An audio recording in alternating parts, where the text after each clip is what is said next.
Happy Wednesday, everyone. Welcome to Hollywood on the Rocks. I'm Chris Gore. Alan Ng is about to join me. We are talking Dune Part 3. The trailer dropped today. I've seen it twice on the big screen. There is news. Timothée Chalamet and Denis Villeneuve stopped by the live event that I attended. It was also live streamed all over the world. I have a lot to tell you, but let's get Alan in here so we can start the show. Alan!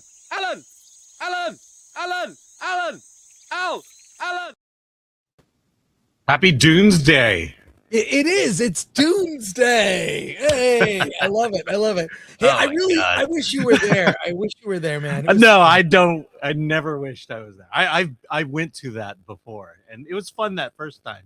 I wasn't going to do it a second time. Yeah, not at like, oh my God, we'll talk about it. I got there really early. I was up at 6 a.m. to go to this thing. So you're prepping for Hall H. Is that what's going on? I'm prepping for Hall H, baby. You're going to be in there with me. Yeah. We're doing Hall H. We're doing Marvel. So, but that's in a couple of weeks. A lot to get to. Let's say hi to the people, and we're going to launch in with a Dune Part 3 trailer reaction. I'll go through what happened I'll go through what happened at this live event, and then we have a lot of other news. The Odyssey, big news, and there's a tie-in with the Odyssey and Dune. And I will explain what that is when we start that segment, because people are rolling in. Is there a butt jihad in the Odyssey? It's Butlerian. Get it straight. Okay, let's say hi to people as we go down here. D Goodhart, member for 27 months. Hey, good afternoon, boys. Looking forward to the show. Thank you, D. Doc Possum for member for 22. The Odyssey will bomb harder than Castle Bravo. I don't know. It's got some competition this month. I don't think the Odyssey is going to bomb. I think it will underperform. Yes. Based on Targo the White, member for 28 months. Late and Chris Gore. I assume he's making a comment about me being gay. Yes. Nambaro. Fugsgiven. Okay. Member for 27 months. I have done my part and watched the trailer. Let's start the show. We want to watch it together. Why didn't you wait for us? I know. I'm waiting. Nambaro Fugsgiven. Wait, Nambaro, no, is it something about no fucks given? But right, I got that. I can't figure out the front part. David Kelly. Oh, David E. Kelly. Hey, 499. Supergirl shills be like, the movie is a success. It took more than Craven at the box office. Take that, you chuds. P.S. God bless Sydney Sweeney. If she was cast as Supergirl, which was never confirmed that it was even discussed. Yeah, it wasn't going to happen. But but I heard that Supergirl beat out all of the Supergirl movies so far. Doc Possum. For anyone who is not a student history, Castle Bravo was the largest nuclear explosion the U.S. has ever created. We do things big in America. Barbecue, portion sizes. Yeah. It was a Texas nuke. Explosions. Dandy Jandon. Anyone notice the night and day difference in the trailer versus Odyssey? Dialogue was way better in Dune. Music better, felt chills. People have already seen it. That's great. It only came out about an hour ago. I know. Stug.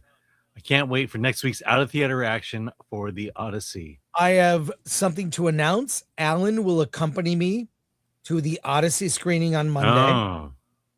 Someone let you do that? No, I messaged you about it, Alan. We still have to talk about it. Okay. But he is going to the screening with me. We might shorten versus. We got to get there early. Our screening starts at 6.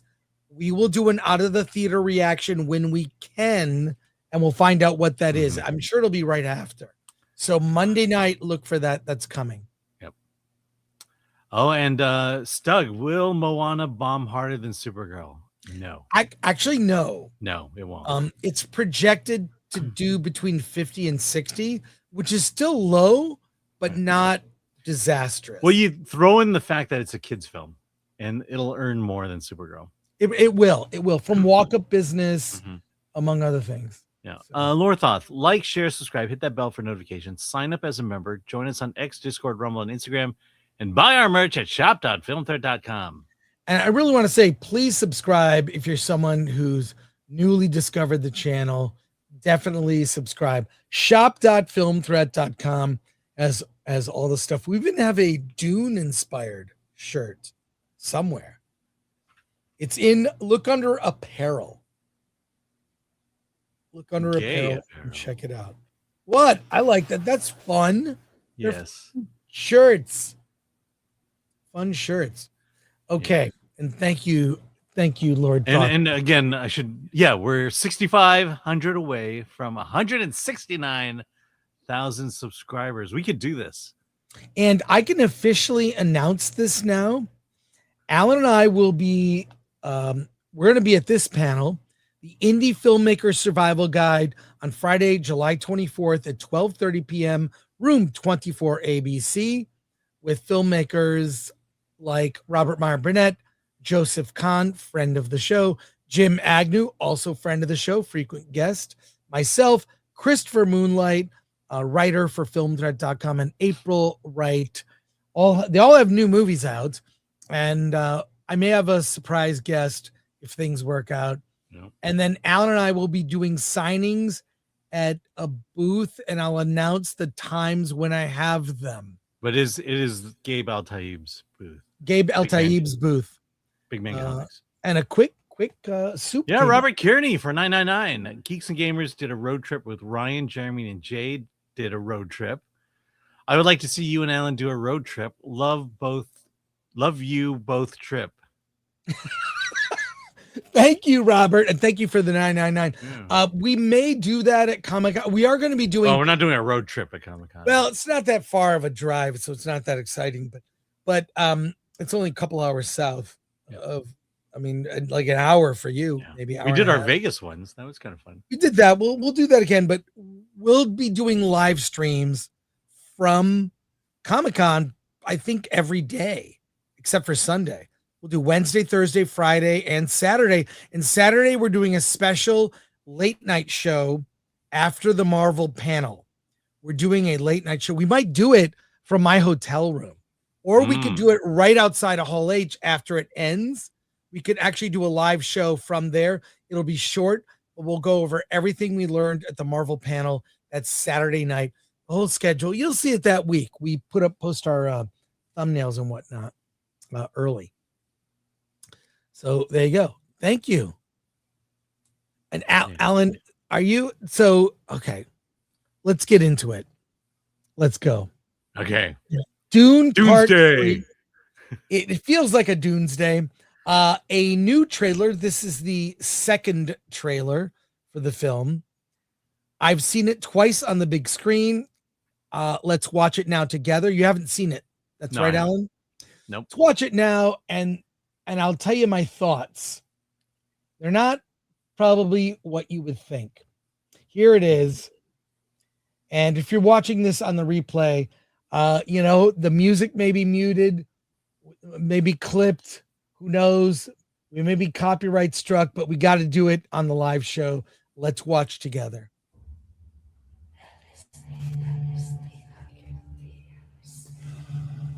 I trusted you.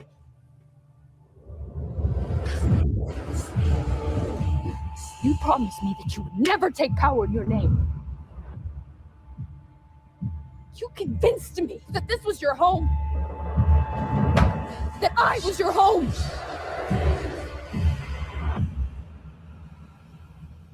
What do you know? I don't know if I want to go back to some of it. You know what? Let's just watch it. I want to go back and go over some stills. Whatever you're seeing, I'm not seeing it. Give it a watch through. I noticed things. Okay. What do you know about me? And listening.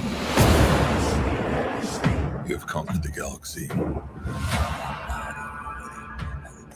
You've destroyed thousands of worlds. What are your thoughts on that? I think you're way beyond redemption.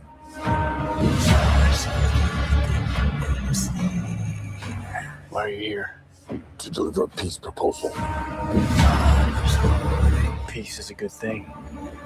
Why should I refuse?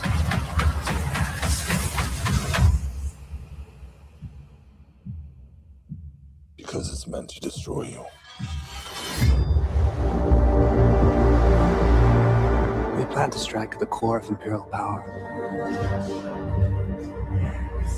You intend to kill Paul? Regime change. Idiot. You've just signed our death warrants.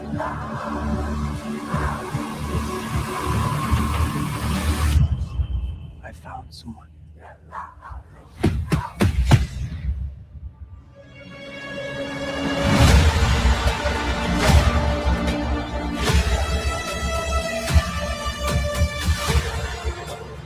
The future has a way of talking to me. I can't see what's ahead. How does it feel to be human like everyone else, Paul Atreides?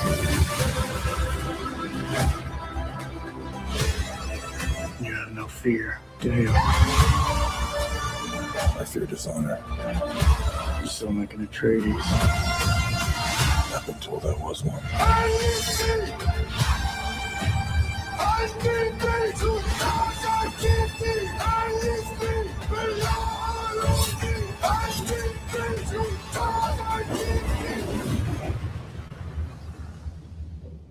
Forgive me for all I've done.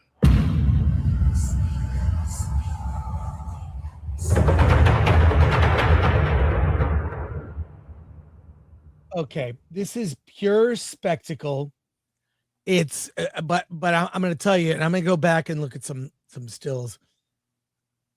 It's being described. There's a Q&A that we posted just before we went live on our channel with Timothée Chalamet and Denis Villeneuve. Please check that out.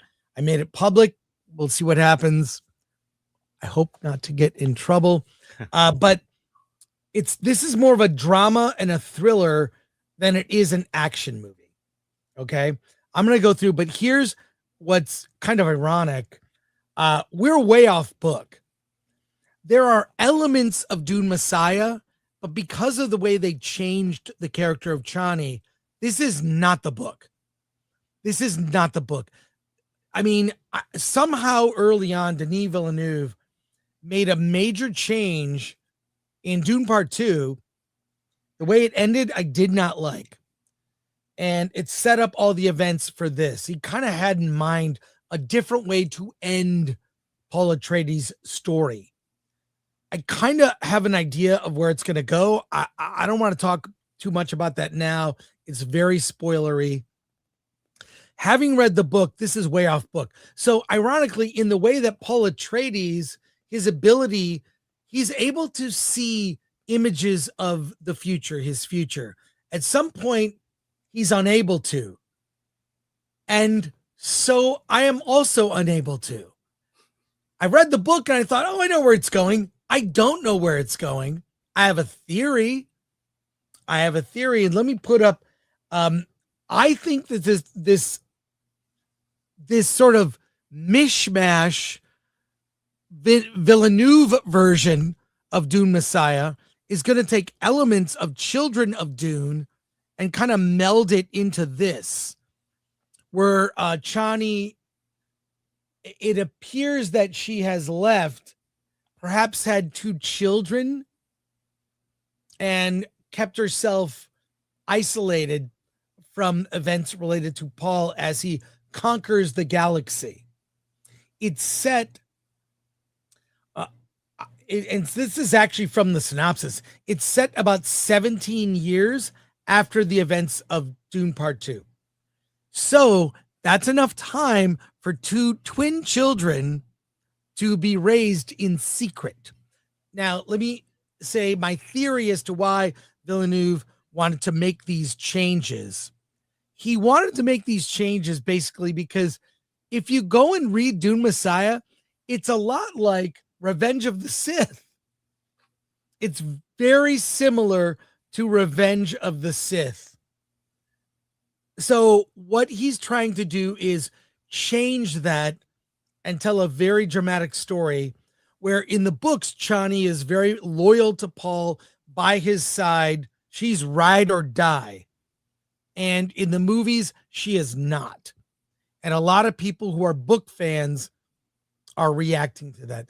I'm sorry, that's very nerdy, but let me Okay. So the question I have for you then is: are you optimistic or are you upset? I don't know how to feel right now. I kind of feel like I love the books, but I'm real. The first book is like, to me, like it's perfect. The second book is like this epilogue. It's very short and it feels rushed, and there's not much action in it. It's more palace intrigue and drama. But let me say why I came to this conclusion. There's a shot earlier in the trailer. I have to scrub through to the beginning, closer to the beginning, where there's 3 people. I think that might be Chani and 2 kids. It's just I gotta find it. Well, but just purely putting what I said aside, Alan, how do you react to the trailer? I know you were yeah. I mean, he's definitely coming through, and what he said early on a couple months ago was that this is a very different movie than the first 2. It's a different tone. You're right. And I think I like this tone in general when it comes to films, like just really throwing in something that's that just asking a bunch of interesting questions about this world. And I will say that having watched the sci-fi series, we're at the point of the sci-fi series that I clicked in and was like, okay, I like where we're headed in terms of this is not storytelling I've heard before or seen before. This whole idea that Paul is not the Messiah, though everyone believes he is. And that's, to me, that was what I started enjoying about the sci-fi series. And then I think Children of Dune was just kind of nailed it in as like, okay, I get why people like this. And so I'm not a super fan of the book nor the movie. I'm coming in very, very, clear-minded. And I do like the tone of the movie going in. And I think I'm very optimistic about it. Whereas Dune Part 1 and 2 was one story, kind of similar tones. Yeah, but it was like I always had references to the first 2 movies that I could match it to. This one I don't. This is the shot I'm talking about. 2 kids, and that looks like Chani right there. It could be a protector, could be Chani. It's very blurry, but you can see it's from some viewfinder. So someone is looking at them from afar. This gets to do elements of Children of Dune. Denis Villeneuve is off script. However, he is combining elements from Children of Dune, parts of Dune Messiah, in an effort to make this movie very different from the source material, which was ripped off by George Lucas for Revenge of the Sith. Does that make sense? Yeah. I mean, so that's at least I'm only going off theories now. Yeah. Okay. So what I like about this image is I can only imagine Chani saying, "Hey kids, let's go out and play in the dirt."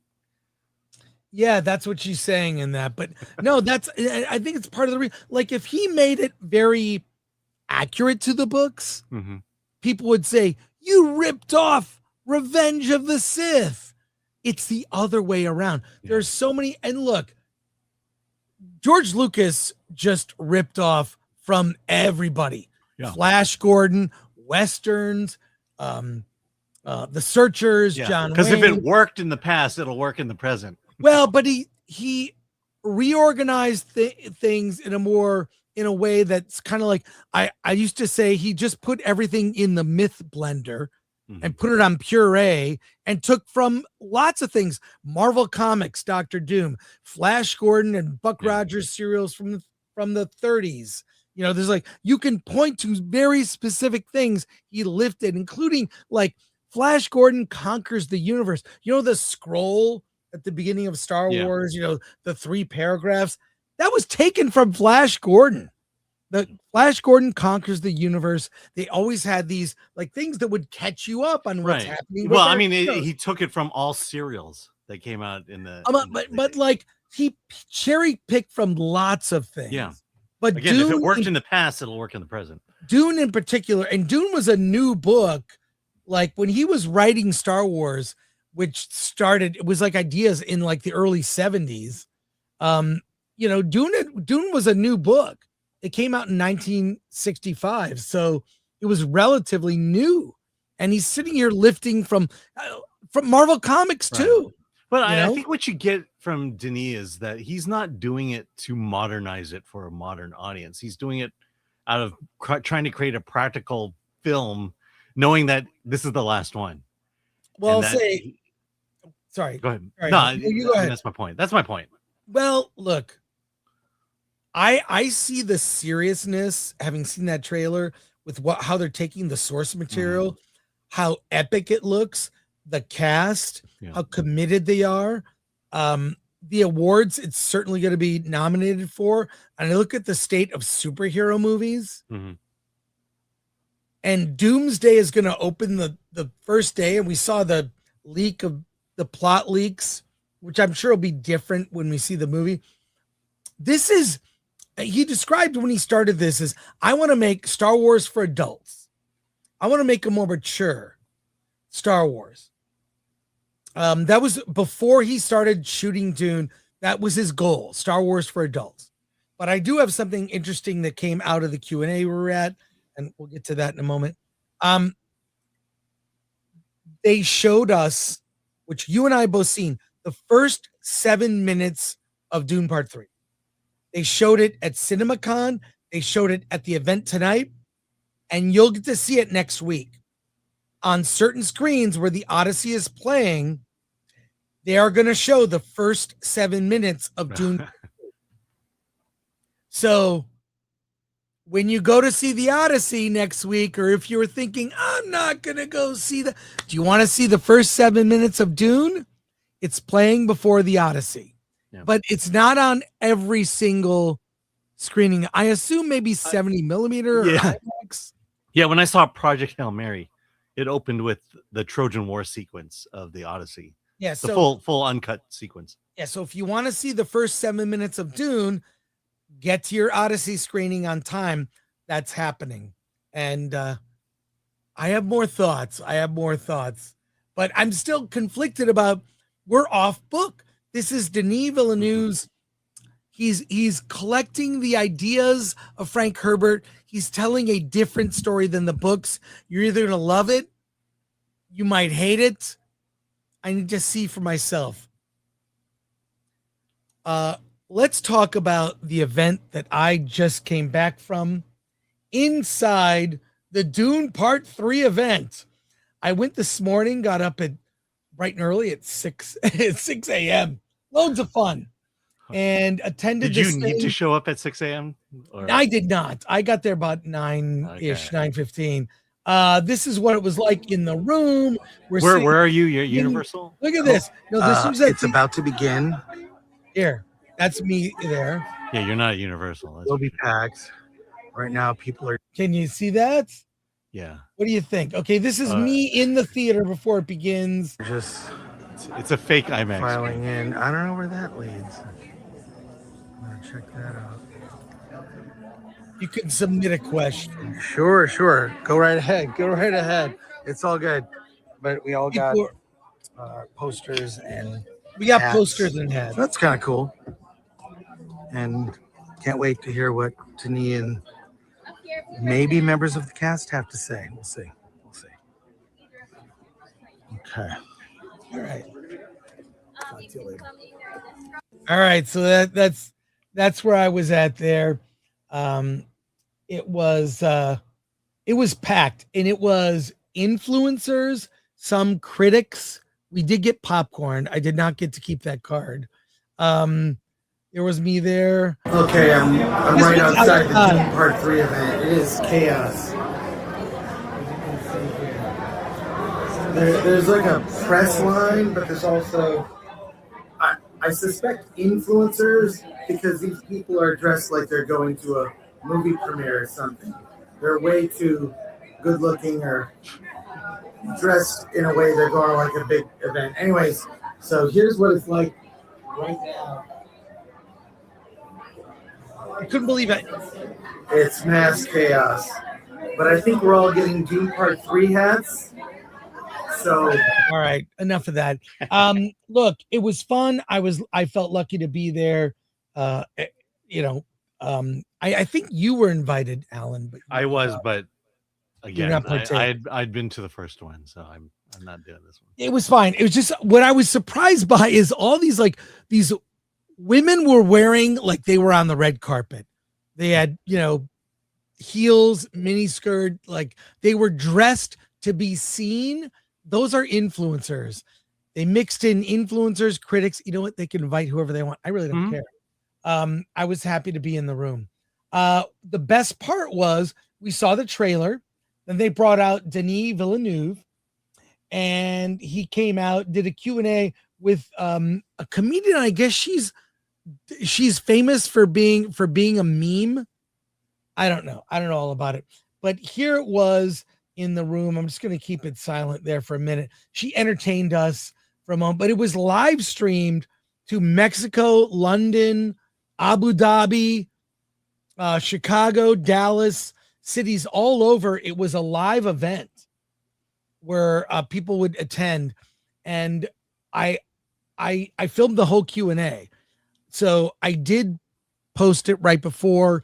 A lot of interesting stuff. Chalamet came out and they gave away under the seats.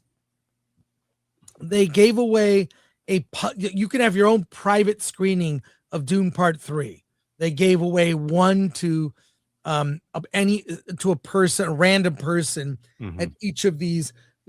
They're showing the screens right now. One per screening, right? One per each of these events. And I tried to get tickets to this, and I did not. I was on the wait list, but then I got invited as press, so I feel very fortunate. Denis was introduced. Let me get to it. I'll scrub through here. He sits down. We're working very hard right now to finish the movie, and we are very excited, and we're doing this for you. And we have some little things to share with you this morning. So, yeah. Well, on that note, let's get into it.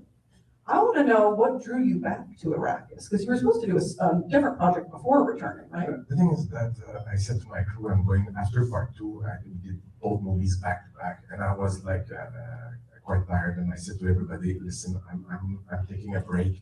And I went back home, and 2 things happened. First of all, I kept waking up in the night with images, and these images started to get stronger and stronger. And also something important I have to say is that as we were touring for part 2, I felt an appetite and a joy and a desire to finish that story. And I felt suddenly a responsibility. And I was planning to go to part 3 in a few years from now. But I said to myself, would it be a better idea to, instead of going there on Arrakis by nostalgia, to go there by necessity and honor these images that are coming to my mind right now. And I wrote the movie right away, and here we are, and I'm really excited.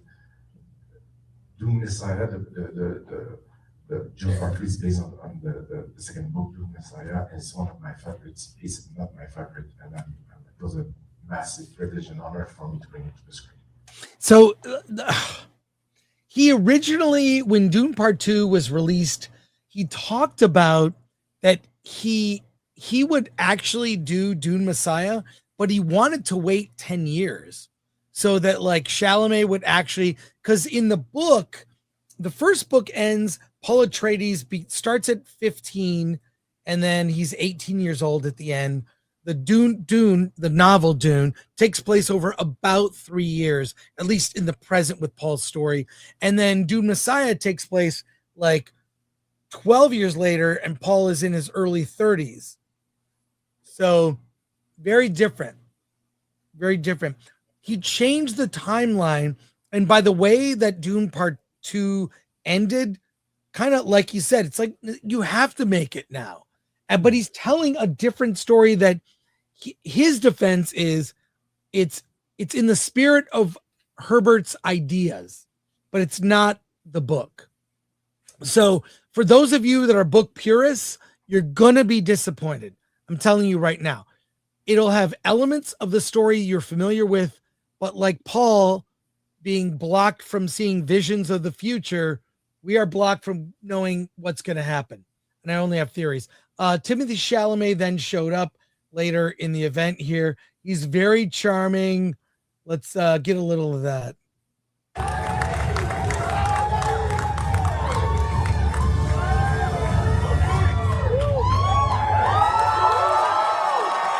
Crowd love him. The crowd love him. He's just like Mr. Rogers in a way. Yeah. They were chanting, "Listen al Gaib, listen al Gaib." Same question for you. I'll repeat it. You weren't in the room. Paul Atreides does not appear to be the savior that we believed him to be at the end of Dune Part 2. Where can we expect? Well, actually, hold on. Dylan had a question for you from Dallas. Let's find Dylan from Dallas. And by the way, there's Dallas. Hey, Dallas. Dylan wants to know, how conscious were you of pushing the audience to question their own attachment to Paul? I guess the clues are in the book. I think Frank Herbert and Denis hopefully painted a nuanced picture of a sort of a warning tale to beware leaders, charismatic leaders, you know, and I think the proof is in the pudding. It had little to do with me. I think it's in the original book and the screenplay. Spice pudding. Spice pudding, exactly. Super boring jokes. Probably, I'm so excited everyone's here right now. I'm excited that we're tackling all these cities. How you guys enthusiastic about that trailer that we just watched?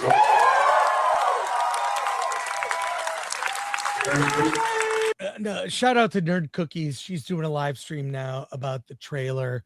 If you're watching us, I hope you stick around.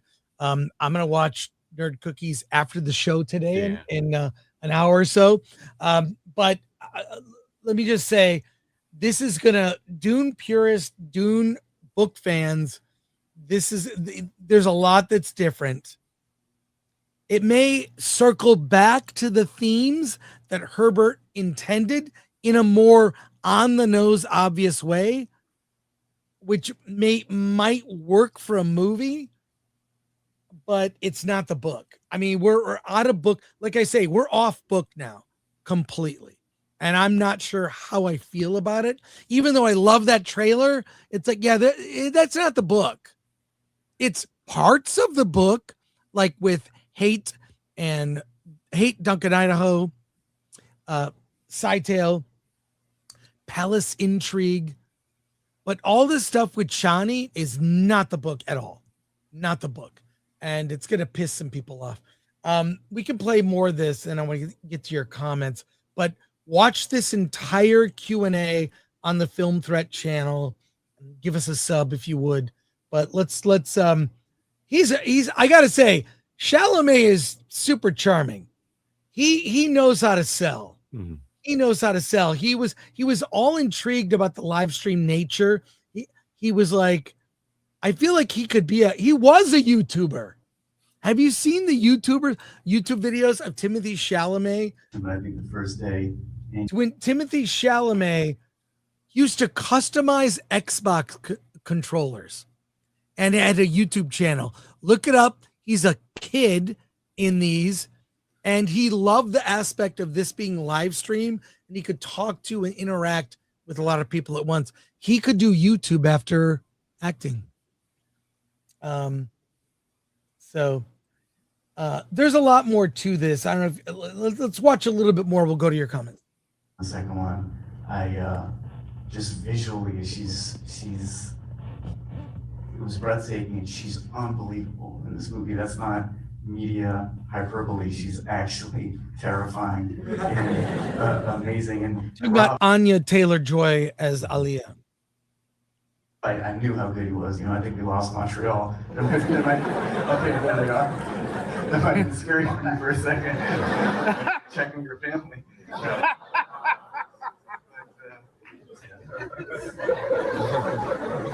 Welcome back, Montreal. All right, we've got a follow-up from Andres in Mexico City. He wants to know, which character do you think will surprise the audience the most in this installment? For both of you. Mexico City says, Personally, I think that all characters are bringing that stories. All characters are bringing something surprising to the plot and to the. So I think that I cannot single out someone because we try to bring them into a new light. All the characters. So I hope that the audience will feel the same. it's a nice charcuterie board of surprises coming our way. Okay, for both Denis and Timothy. Ahmad from Abu Dhabi wants to know, millions of people now recognize Abu Dhabi's Liwa Desert as Arrakis. After filming there, what's one memory that'll stick with you forever? Hello, Abu Dhabi. I will say the mornings. Every morning when we've been there thousands and thousands of hundreds of times in the mornings in the desert and to feel the energy as the sun comes up Well, yeah, look, I don't want to bore you with the whole thing. It's like almost half an hour. Watch it on our channel. It ends with Timothy announcing they're giving away a private screening. It's very funny. So Sure. Underneath one seat is a private viewing for you and your friends when Dune comes out. In the I looked winter. under my seat. It in wasn't Houston, there. Should be one, at least one. Yeah, look under your seats.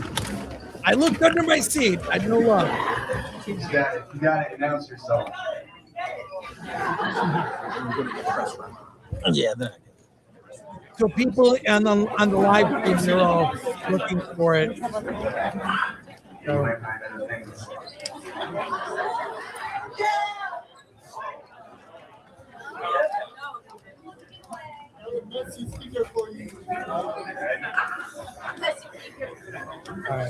All right. It was very fun. I felt fortunate to be in the room and check it out. This movie will cause controversy with fans of the original book of Dune Messiah. I think it's there's a reason that he's not calling this Dune Messiah. It's part 1, part 2, part 3. He's made a trilogy, and they get into it. They ask about like Lord of the Rings. Like Lord of the Rings was made. Lord of the Rings was I don't think ever to be, they shot all 3 at one time and made it one kind of thing. I think part of the thing that hurt the Star Wars prequels that were made so much later, George Lucas had changed as a person. And the prequels are very different. It's like he forgot what a Star Wars movie was. It's a different tone. I'll defend aspects of the prequels, but it doesn't feel as cohesive in the sequels. Well, that's a whole other disaster. Yeah. The fact that these movies, part 1, part 2, part 3, were made so close to each other means they at least have some cohesion as a movie, but it's not the book. A lot of people are going to be talking about this. It could very well be a great film conclusion as a trilogy to these 2 movies, but it's not the book, and get used to it. Yeah. Alan, I mean, you mentioned Lord of the Rings. Yeah. I mean, because that one didn't follow the book to a T. It did carry the spirit of the book, and it did make creative decisions, moved timelines, things like that. But the result was one of the greatest trilogies of all time. One of the greatest movie trilogies. Like when you look at movie trilogies, the OT Star Wars, right. Lord of the Rings, The Matrix. Right. And you don't have Tolkien fans, and you don't have Tolkien fans moaning and bitching about it. They truly love it. And that's the question is, will Dune fans accept this movie the same way? I don't know. I want to know what people like Rob Burnett, what Elaine from Nerd Cookies has to say. We'll talk to them on Monday on Versus. But yeah, I mean, I think the journey of this movie is also interesting because the first one was basically a post-pandemic film. Came out shortly after lockdowns were done. Yeah, and it could have been the only movie if it didn't succeed. And then, given the chance to kind of make that second film, I guess he got the bigger budget and he got a little more flexibility, but still kept it on the cheap. And then this third one is like, okay, go hog wild. This is your swan song. This is how this series is gonna go out. So do what you have to do. And so, not being a big fan of Dune, I'm optimistic. I'm kind of interested to see what I like what I see so far. I'm cautious right now because it's so different from the book because of Chani's character. On the positive side, ending on a positive note, this movie costs less than Supergirl. Yeah, I know. Think of that. This movie costs You can actually make a movie than less Supergirl. Yeah. Let's get to Dune Part 4, God Emperor of Dune. Yeah. By the way, I should mention that the optimism that I have for Dune Part 3, I had the exact same optimism for Superman and for what was the last one? I've been let down. Oh, and the Odyssey too. So we'll see. Well, we'll see. Yeah. Let's get to the people and comments. And Alan, I really have to. The P.S. How'd you know that? Relieve that bladder, because that's what you say all the time. Do the non-soups. I'm gonna be quick. I'm gonna say you found a lot of time to go help pee during Alan. Moana. I'll be During right back. How many times did you go to the bathroom during Moana? I went a lot. I'll be right back. Yes. Do the non-soups. I'll be there for the soup. All right, Lord Right Thought. there. This trailer worries me. Elaine is chatting about it now on Nerd Cookies right now. Yeah. After the show. But is she excited? That's the thing. All right, next. Over on Rumble, One Punch fan for 3. I think Tim C not get any more award from Hollywood for that ballet comment. No, they won't give it. They won't give him awards. 1, he's straight. 1, he's male, and 2, he's too popular. People like him too much, so he'll never win an award. That happened to Spielberg. Let's put it that way. Okay, moving on. CC Black for 199. Did you see the Doomsday booth at Shanghai Expo? No. When was the Shanghai Expo? Doomsday booth, Shanghai, China. All right, go to the next one. If something comes up, Andrew Cram, we're to 5 Film Dirt memberships. Thank you for that. I pulled up the story here, but I'm not showing you a picture. It's showing me pictures of the comic book thrones. Oh, this is so stupid. All right. Over on Rumble again, One Punch fan for 3. Dune 3 ballet can go F themselves. That's right. Here we go. I'm looking at IGN. Does IGN show anything? What's that? What do you mean IGN? No, I guess there's images of the something Doomsday over at the Shanghai Expo, the Disney Expo in China. Interesting. I'm trying to find it, but actually these are old stories. Yeah. Let's keep going. Dark Hero fan, remember for 29 months, saw Cronin's Mummy, and it was mean with dumb leads. That movie was terrible.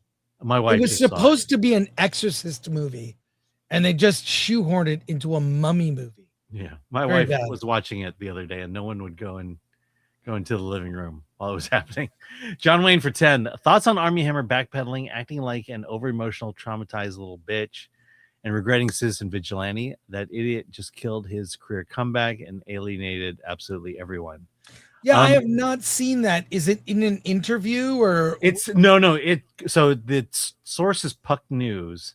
And it's from an insider who is reporting on what he witnessed Army say and do. So that's but it's not from an interview. It's not from an interview. It's not from anything. And then also, what was it? That idiot creator's career comeback. From our interview with him, no one was calling. Yeah, you can be interviewed. Army. He was supporting the movie. He can have regrets privately, but he hasn't said anything publicly. So I call bullshit. It's basically hearsay. The story we get is hearsay. Yeah, that's a journalist term. It's a legal term as well. Thank you, John Wayne. Yeah, it means it's not real evidence. Robert Kearney for 999. Alan, I am a super fan. Oh, thank you. I have loved the story from 1986. Okay, not me. You guys know where I'm coming from. Yep. Thank you, Robert. Appreciate you. Appreciate the soup. Royce and Bailey for 2. Paul's not the Messiah. He's a very naughty boy. Ah, sure.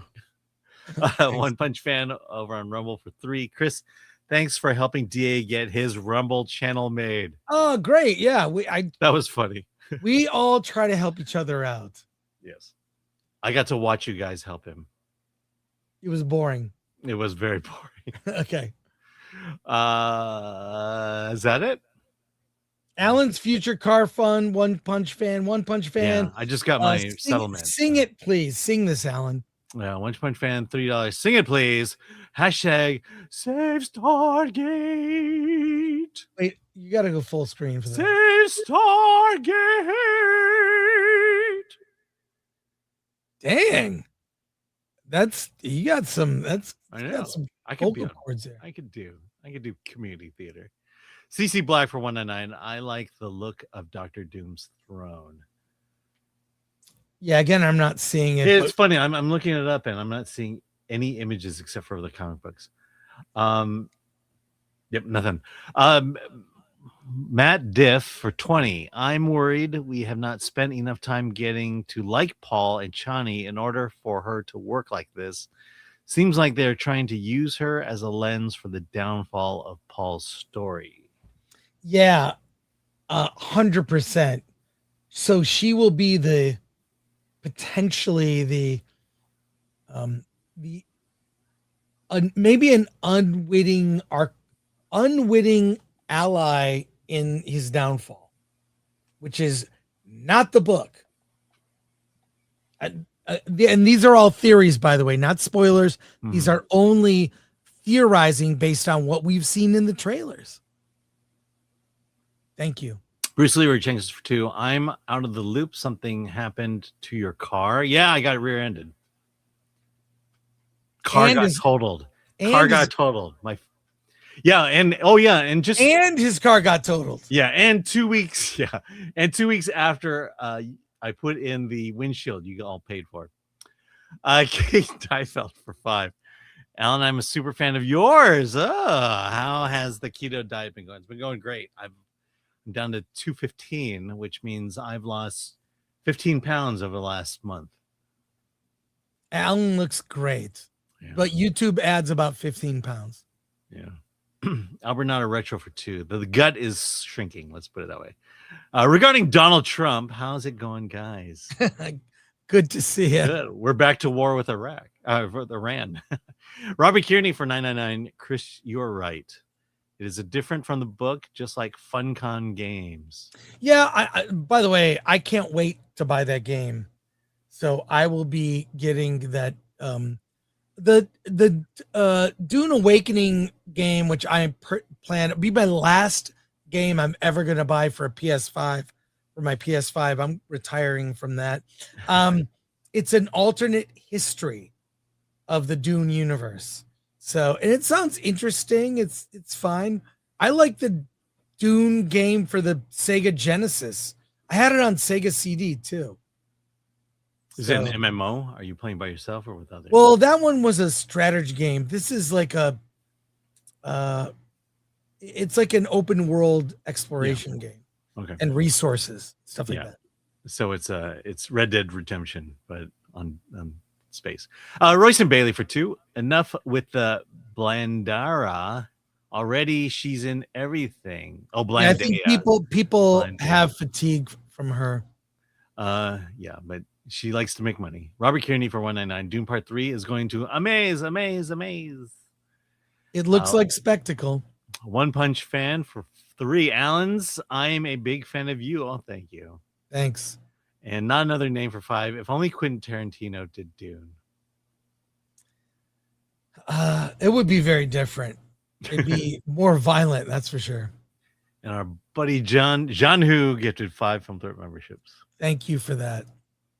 Now we have a lot of other stories to get to. Just by the way, all our new members, you can watch that video.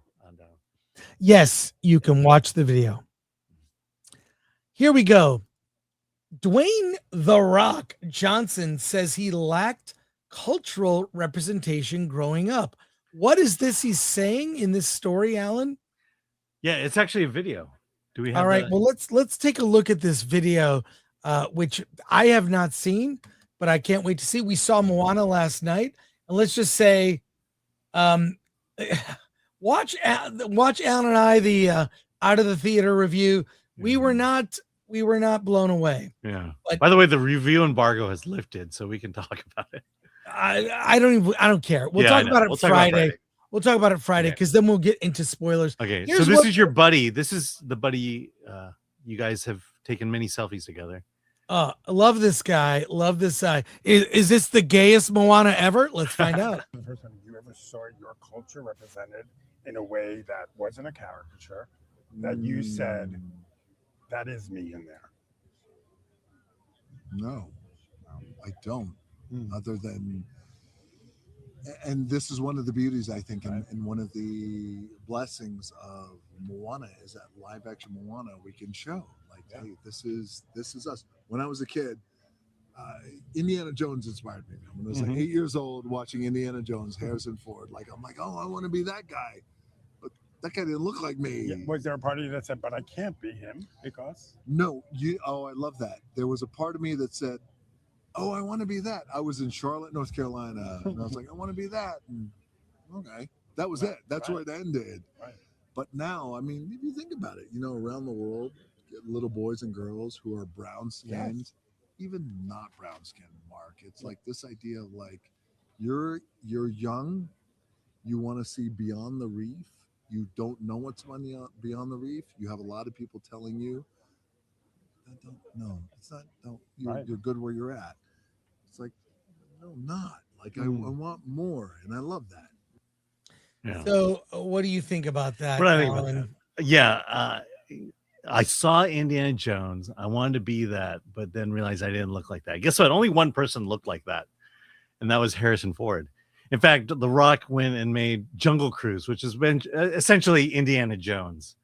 So this idea that you have to see yourself and that you can't become, no. I mean, Dwayne Johnson is 100% proof that you don't have to look like Harrison Ford to make an Indiana Jones type movie. Well, I'm just getting tired of this. I need to see myself. It's a bad idea that's been seeded. I don't know why he didn't see himself in Short Round. Yeah, I know. But it's like, look, I grew up and I watched Godzilla movies. I watched Johnny Sacco and his giant robot. I watched Ultraman. I did not see myself in any of those movies, and I didn't care. This is a bad idea that's been seeded in media where you have to ask this question. Is it really that important? And no, I just watched a lot of movies from all over the world. I don't know. I was lucky. I guess I watched TV. I watched Soul Train, a TV show, and I did see myself because they would always have the token white guy that would dance on Soul Train. And I saw that I could maybe people have leaned into this identity. I can only identify with people that look like me. That is the laziest attitude about media. I've seen plenty of movies where I don't look like anybody and I don't care. Tell me a great story. Yeah, this is the thing that bothers me. It's the idea that you can see something on the screen, say, I want to be that. And for some reason, tell yourself you can't because you don't look like that. Yeah. I mean, if you see Indiana Jones and you want to be Indiana Jones, who the hell is telling you you can't be? Look, the only reason you can't be Indiana Jones is maybe because you're not physically fit. Maybe you're not taking care of yourself. Maybe you're not, maybe you don't want to get into archaeology. I mean, my dad, I don't think he saw rocket engineers and said to himself, well, because I don't look like these white guys, I can't do it.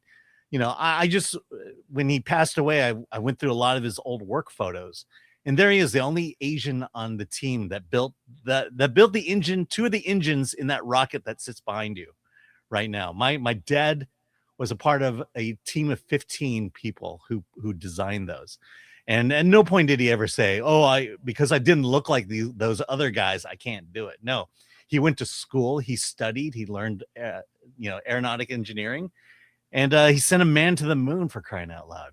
So, look, it's your fault if you don't feel like you can't be something because you don't look like them. Well, I would say also it's also mainstream taste in media. I always sought out things that were kind of, look at the bottom shelf of your video store or bookstore or wherever, or look for things that are beyond the big thing that's being pushed. It's not always the best thing. So look for other kinds of media. That goes for music, film, art, literature, everything.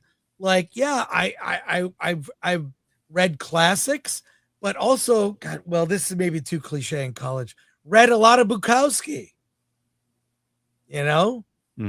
That's more of a college thing, I think. But he's Charles Bukowski.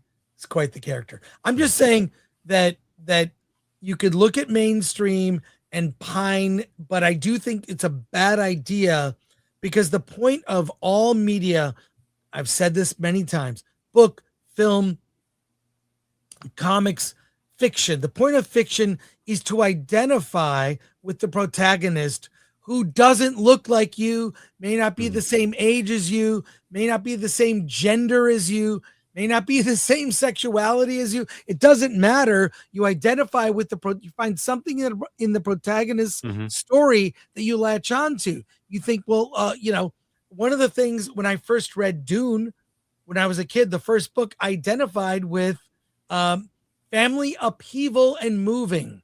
That's a big part of the book. Paul's this kid moving from Caladan, his home planet, to a whole new planet. And there's a lot of anxiety about going to a new planet and a new culture. That's something I related to as a 14-year-old when I read the book the first time. Identify with the circumstances. And I think that this is a bad idea that journalists ask that dumb question and celebrities, they answer it. It's baiting. I'll give Dwayne Johnson. I'll give Dwayne Johnson credit. He turned the question around to at least to the theme of the movie of going beyond the reef. Yeah. So, but the fact that that's the question you now have to ask all non-white actors, or for that matter, all non-white male actors. Do you feel represented? Did you see yourself growing up as a kid in movies and television? Blah, blah, blah. You know what? Can I just say this?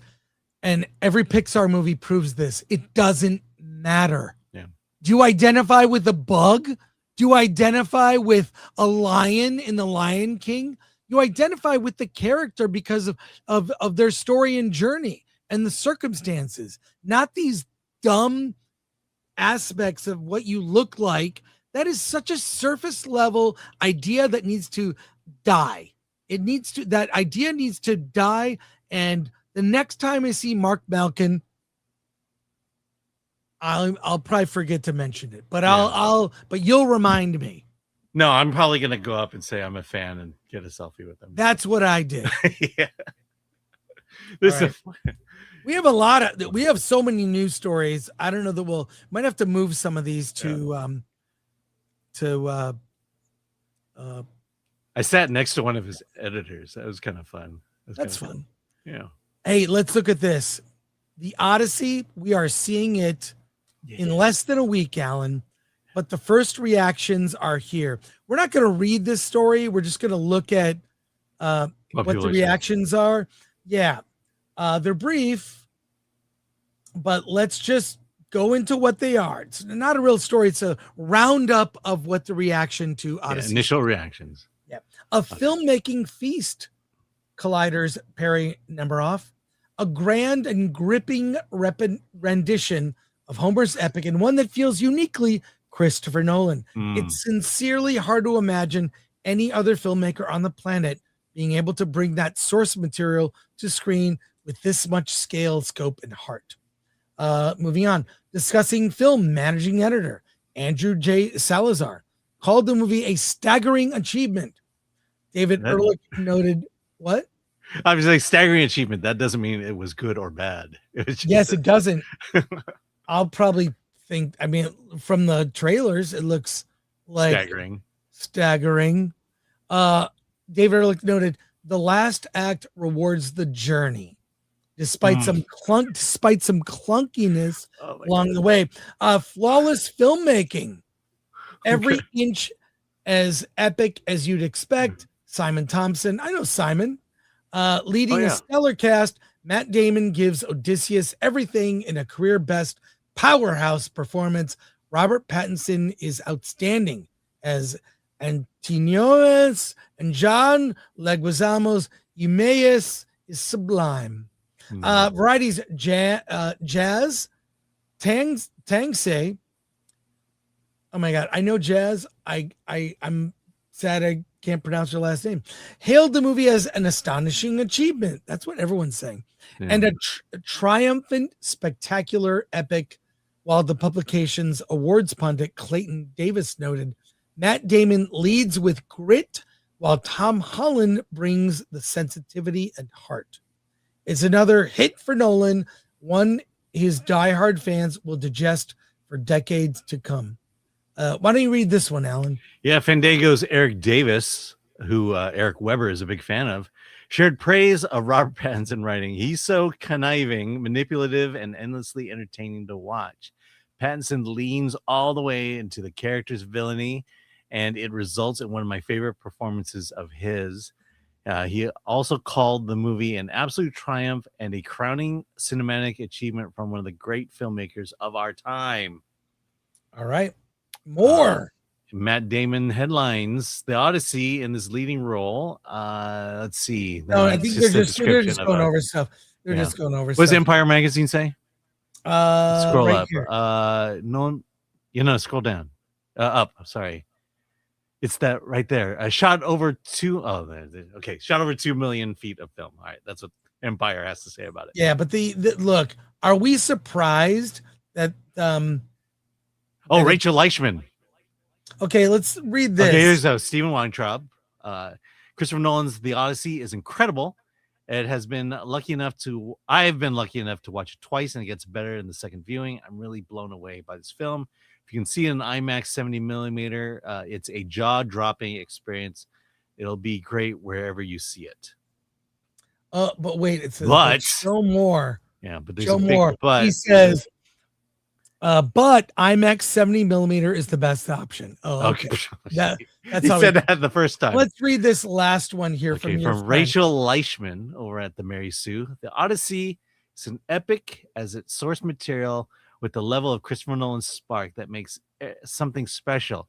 It's a story of a love and loss, and takes you on quite a journey in the only way Nolan knows how. Breathtaking, bold, and perfection. The women are awesome. Yeah, and we already got we got that one. Eric Davis. I don't think there's a negative one in this bunch. Yeah, interesting. And Evan Romano, who's taking a selfie. Yeah, the Odyssey is really good, lol. I think he's making fun of it. I suggested, because when these come out and they just glaze the movie, I suggested, why don't you just write an Odyssey, review? You could just post one on social media and be over the top praising. And you don't even have to see the movie. Yeah. Yeah. In a related story, the Odyssey stars Samantha Morton on the vilification of women in history. This is a story from Deadline. I believe we'll take a look at this real quick. Yeah, take a look at it. It's we've got there's a short video. Let's just get to the video. We don't need the quote. Let's hear what she has to say live. This is from the red carpet, which happened in London just recently. Let's hear what she says. In history, women have been vilified, whether you're a midwife, whether you're, a herbalist, whether you're a healer, whether you're just in tune with the moon. Women have just been vilified throughout history, and I think that was my take on it.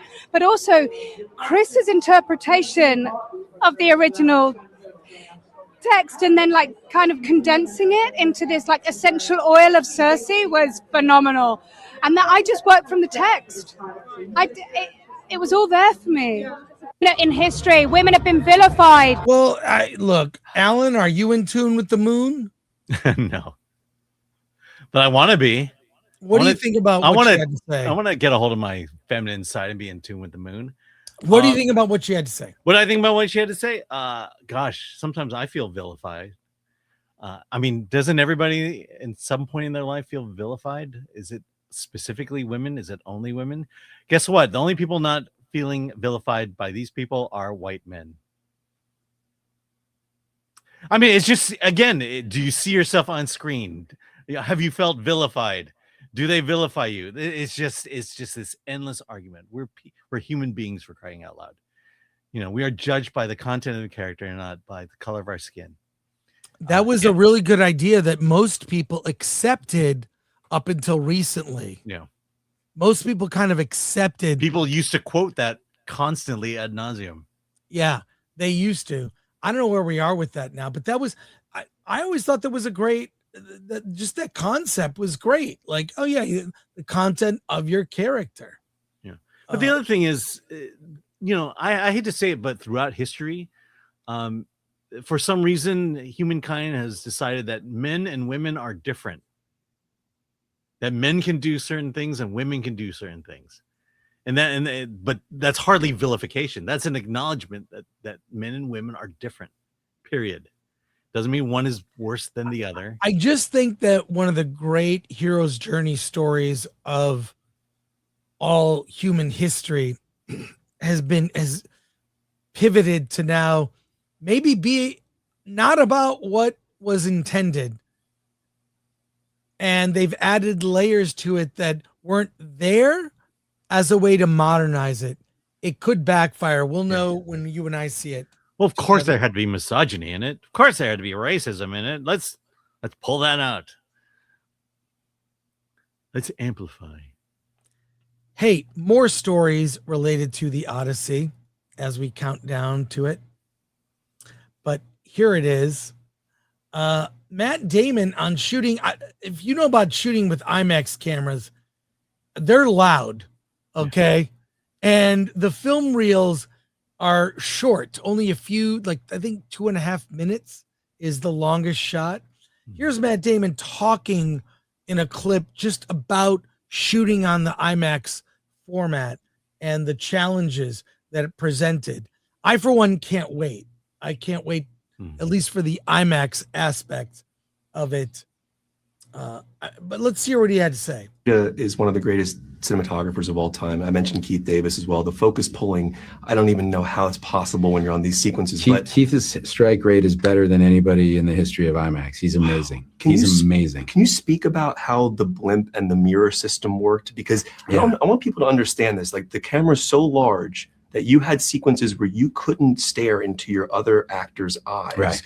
How did this mirror system work, and how did that affect the way you emotionally emoted, not having them physically right there rather than just seeing them? Yeah, it's a great question, because that was our question going in. Because when he told me we were going to do the whole thing in IMAX and that they built a blimp, the first thing I said was, well, the eye lines are going to be wrong.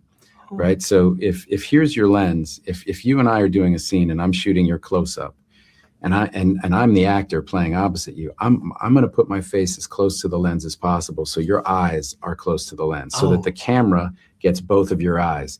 If there's a blimp around this giant IMAX camera, then I'm over here. Now, what this is seeing is not both your eyes. It's almost like a profile like that. So the eye line is wrong. So Chris devised this mirror system, whereby I could be the actor off camera for you, but I would look into a mirror that was here, that would come back to a mirror that was here, and you would see my full face right there. So you'd still feel the actor and know that they were in the room with you and feel them breathing. They were just as close to you, but you'd play the whole scene to a mirror that was right next to. So all those scenes with me and Annie at the end, everything, we're looking into a mirror. And the incredible thing was, you didn't feel that at all. Like, I could hear her, I could see her. The scenes were very intimate, and looking into that mirror, like even in my memory, when I think back to shooting those scenes, I don't remember. And I asked Annie about it. I was like, I don't remember it being a mirror. Oh my gosh. We were really connected. And I was like, I remember that as looking red. She goes, yeah, me too.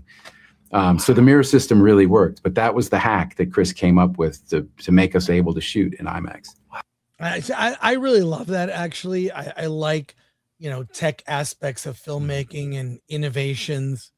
I love that. I kind of wish they saved stuff like this for after the movie comes out. Yeah. So they could get the into behind the it. scenes. Yeah. Yeah. But I love it. It's I like finding out because so many aspects of film are just problem solving. That's all it is. Mm-hmm. Problem solving. One of my favorite things is, because I'm seeing the new Evil Dead movie this week, which I assume you're not seeing. No, I'm not seeing it. It's okay, Alan. I'm doing the celebrity hall pass. You're not seeing it. And they did this thing. They used it on the first Evil Dead, the second, not sure about the third, but they couldn't afford a steady cam. And they literally got a 2x4, Sam Raimi, and attached a camera to the center. So if you're running with a 2x4 and say my head is the camera, if you're running like this and holding the 2x4, the center will be more stable than, say, the sides that are shaky. They called it the shaky cam. Look up shaky cam. And that's what Sam Raimi did. A big 2x4. They would run with it to get shots. And that's how they got around not being able to afford a steady cam on Evil Dead 1 and 2, was just to use a piece of wood. And I love problem solving on a film set. Yeah, I think problem solving is 80% of indie filmmaking versus Hollywood filmmaking, which is give them $200 million and there will be no need to solve any problems on set. And I think the differences between the quality film you get, quality storytelling, is vastly different when you have to work at it versus when it's just handed to you in a pile of cash. You probably already know this, Alan, but the Odyssey, the recent trailer for the Odyssey, is the most disliked trailer of Christopher Nolan's career.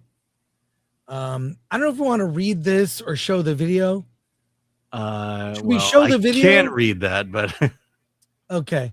Should we show the video? There's someone made a video about this.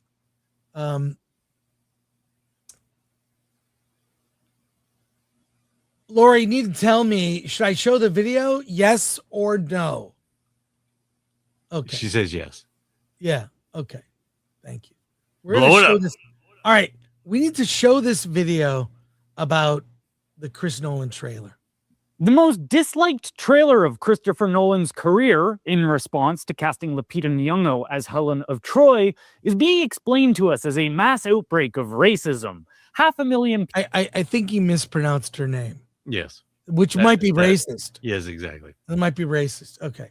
People clicked thumbs down on the Odyssey trailer, and the official reading from the press, from Hollywood, and from your local Starbucks barista is that all of them are simply bigots who need to be disregarded. Let me explain why the disapproval is the rational part of this story and why the confidence of the people waving it away is not. The numbers are real, whatever you make of them. Early counts ran near 338,000 dislikes against 55,000. This has to be why they shut down comments on the official X account for the Odyssey.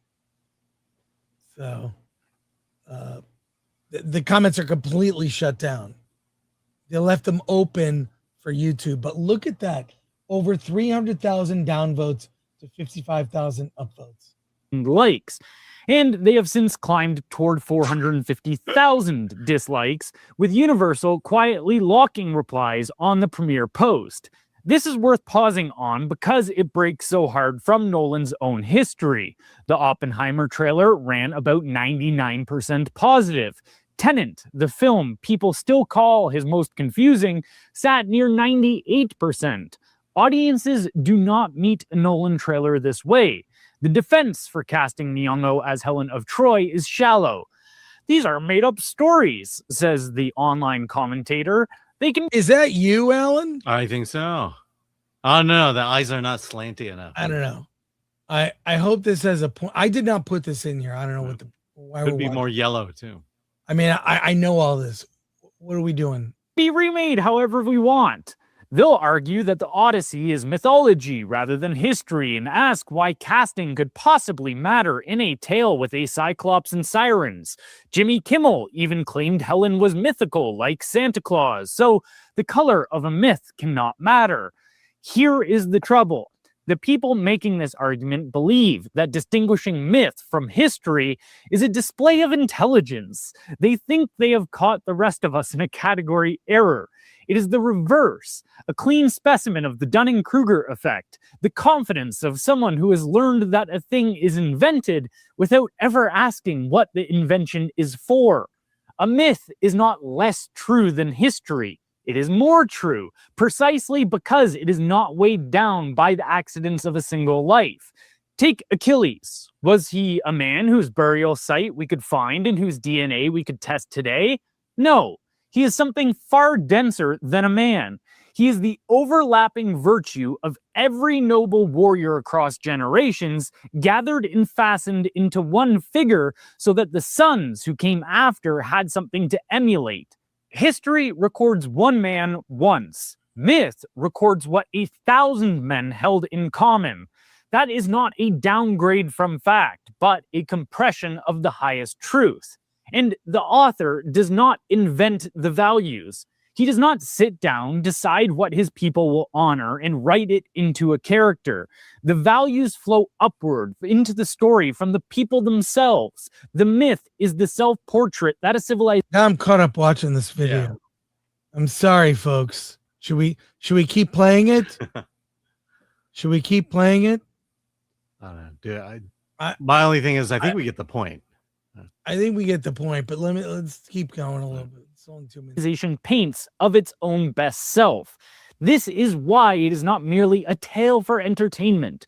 Homer's Odyssey is a time capsule for a culture, the encoded values and examples that tell a people what it means to belong to them.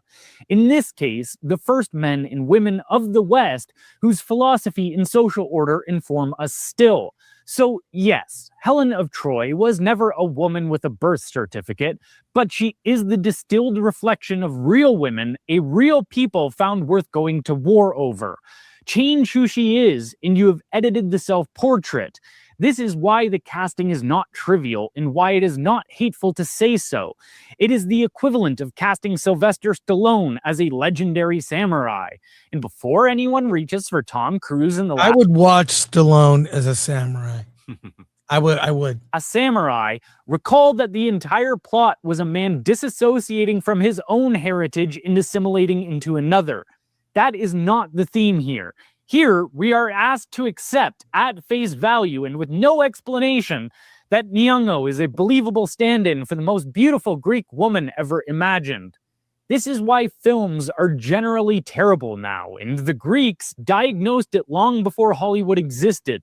Mythos, story, and narrative must reflect logos, the rational order of how the world actually works. Stories that survive 3,000 years, like the Odyssey, survive because they encode real patterns in profound ways. You can draw generations of wisdom from a single one of them. That is why they resonate. Not because they entertain you, but because they tell you the truth about how the world works. Modern films fail because their writers have inverted the order. They build stories around how they wish the world should be, rather than how it is. Mythos severed from logos. And so, the stories crumble on contact. And no matter how many times some commentator types, it's just a made-up story, it will never talk a people into accepting a steady defacing of the myths their civilization was built upon. His point is basically that it doesn't feel real. It's inauthentic. It takes you. It's like watching an episode of Bridgerton. I can't accept it. It doesn't seem real and authentic. It's a good video essay. Yeah.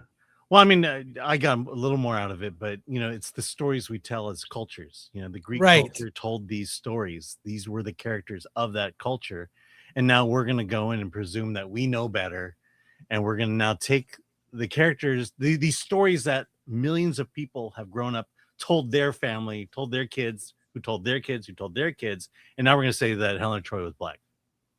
And that's his point. Is you're doing more damage than if you were to actually change actual history at that point, because it's the arrogance of woke progressives to say that, yeah, you may have believed these stories for centuries, but here's how we're gonna fix it, and you better accept it, or else you're a misogynist, you're a racist, you're a homophobe, blah blah blah.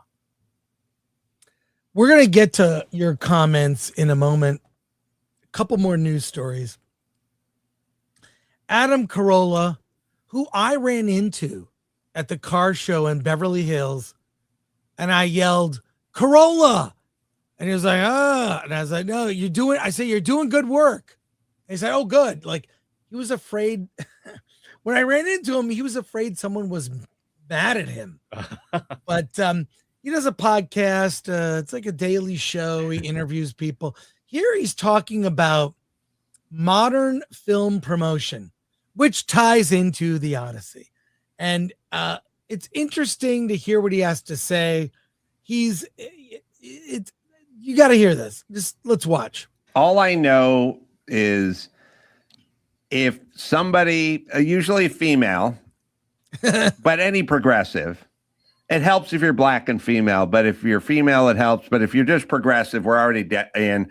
You're going to sit down for a series of interviews before whatever movie you have coming out and just say something semi-retarded that has nothing to do with the film, or does, but it's a semi-attack on the film or the society or whatever, or something about Trump. That's all I know. That's required viewing now. It's a necessary, compulsory part of promoting a film, is you have to sit down and complain about the film you're in and the character you played, or talk about the last version of it where the Disney princess fell in love, but this time she doesn't need a man because she's got full-size dwarves that are all at least 6'2", and whatever bullshit that you guys are slinging, you have to then incorporate that into your sit down. So then you can sound like an idiot. And then when the movie fails, people get pissed. Yeah.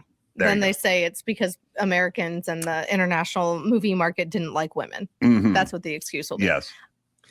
Yeah. Well, look, he's talking about Rachel Zegler from Snow White there, and just modern. Look, these junket interviews are, they're like a minefield. They're a minefield for actors now. And I feel like so many are baited into saying really dumb things. There's a way around it. It's to not address what the press is asking in the way that they want you to. But so many easily fall into that trap. What are your thoughts, Alan? My thoughts? Yeah. I mean, I really don't have thoughts about it. I'm just like, you said, if I don't have a thought about it, just say it. So I don't have a thought about it. But you said that you don't have a thought about it. I want to hear your not thought. I know my thought about it. I mean, because we've just heard this all before. Here's the one thing I thought about when listening to that. It's the fact that I think these actors think people agree with them, and that's why they go out and they say these things. Bingo. And that they say, I have to say it because everyone believes me. And if you don't, I don't even want you seeing my movie. Ridiculous. Yep.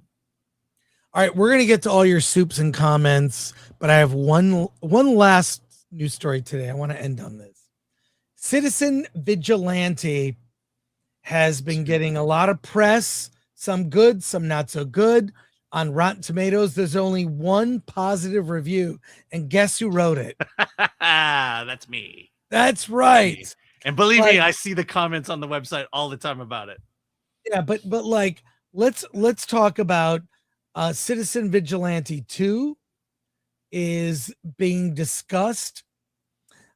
Uwe Boll, the director, who we had on this show to do an interview along with Armie Hammer. He's been on before. He was on the Patrick Bet David podcast, Uwe was. And PBD, as he is known, asked him about a sequel. So let's hear what he has to say, because I think the answer will surprise you. Hey, this was very interesting. We'd love to work with you on something. Not Mel Gibson, but I mean, maybe he's busy with shooting something, but he will love the movie. I know Stallone will love the movie. His brother tweeted about it already. Stallone's brother loved it. I know the whole thing from Tulsa King, Grillo, Frank Grillo, James Russo, they all loved the movie. I know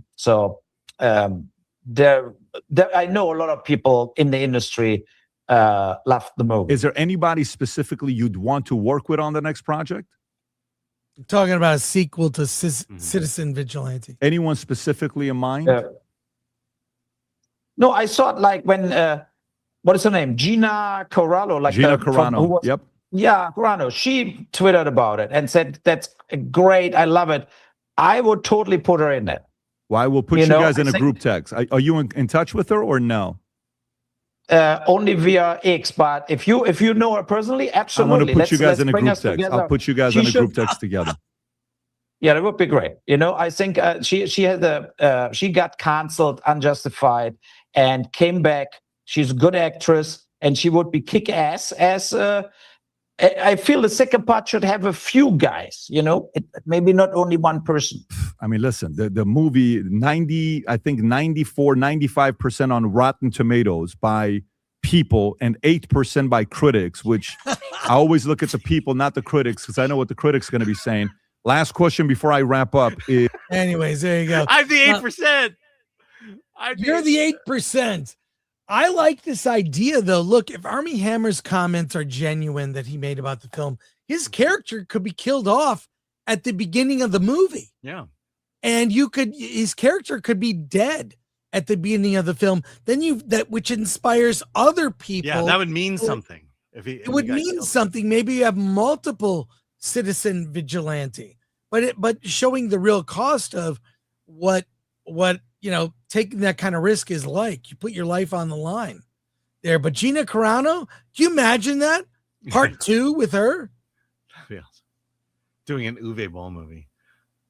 I mean, I hope he gets more money so that the production it's got to be a bigger budget. It's got to be. You could tell this was a shoestring budget. I feel like the first movie is kind of a proof of concept. Yeah. Now the concept is popular. Now what can you do if it gets bigger? If there are more people involved, bigger budget, other like name actors, and we'll keep up. Gina Carano would fit in. Let's go to your comments. And there's a lot of them here, folks. So apologies to everyone. Start with the Yes, One Punch fan number 3 for 3. Here's an extra 3 for Alan singing. Oh, thanks. I should start busking. 3D Honda has become a YouTube member. Thank you for that. Watch that video. Kung Fu Hot Dog for 5. As a brownie, I always saw myself in Peter Parker and Bruce Willis in Moonlighting, who actually boosted my confidence. Wednesday always rocked with you guys. Wednesdays always rocked with you. Thank you, Kung Fu Hot Dog. It reminds me, I think I'm going to Costco after the show, and I'm dying for a hot dog. For a Costco hot dog. Royce and Bailey for 2. I love Data and Worf. I'm not an android Klingon. Yes. Royston S. Bailey. That exactly our point. You don't have to look like the person to identify. I liked Mr. Spock growing up. I didn't have pointy ears. I mention this all the time, but when I took my then teen daughter to see The Holdovers, she identified most with the Paul Giamatti character, and thank God she looks nothing like Paul Giamatti. Yeah. Not another name for 5. Playing DS back in the day, I was the character. I looked nothing like him at all. Exactly. Yeah. Joe Pat, member for 7 months. The Hollywood mantra: take your medicine. Yeah. Yeah. Thanks, Joe Pat. And that's why Supergirl is doing as well as it is. Albert, not a retro for 5. Regarding President Trump, Dear Samantha, women can be bad too. Get a clue. Stop acting like a female supremacist. Yeah, that comment was kind of weird. I know. I mean, to walk around all your life being a victim is just insane to me. Royce and Bailey for 2. Odyssey actress are in full Zegler mode. Yep, they are. Royce and Bailey follows up with 2. Calling it now. Lupita will get an Oscar. Yeah, I think a nomination is possible. Is her role gonna be big enough and stand out enough for her to get nominated? We'll see. Maybe supporting probably. Yeah. And from my favorite, The Toilet Bug, Married for 6 months. Watch trailer for Hope. See you in Vegas, ladies. Thanks to The Toilet Bug. Oh, wait. Let me get here. Yes. And film threat, One Punch Fan for 3. Alan, Citizen Vigilante. Pause review, hate text. Yeah. Oh man, the comments, I've had to delete them, but the comments are downright racist too. One Punch Fan for 3. I hope everyone have napkins with all that glazing. I bring extra. Yeah, One Punch Fan for 3. This is my pro-Trump rant to counter Albert, not a retro. LOL. Thank you for that. And I want to thank everyone, our mods today, Lord Thoth, MK Solid, ADLS24, Ololique on Rumble, and Atomic Lori working behind the scenes, doing the heavy lifting, while Alan gets to just hang out and sing all day. We'll be back on Friday with reviews of new movies playing in theaters, including a full review of Moana. I'll be seeing Evil Dead Burn. Alan saw The Invite. Also, Gail Daughtry and the Celebrity Sex Pass. And Alan saw a movie called Maddie's Secret. He is going to reveal what the secret is. Yes. Yes. Going to be quite a show on Friday. Thank you to everyone out there who sent in a super chat. We appreciate you. You help us continue to do this show. Like, we're live on the tubes 6 hours a week for you. And if you can't watch live, we have clips. Just cut to the chase. Yeah. So there you go. I'm off to Costco. I want a hot dog. What about you? I'm eating leftovers. I made way too much ribs. All right. Alan, take us out. All right. You have permission to go to Nerd Cookie's channel now. And Yes. with that, let's get out of here. Everyone go to Nerd Cookies. Go to Nerd Cookies right now. And Alan, let's get out of here.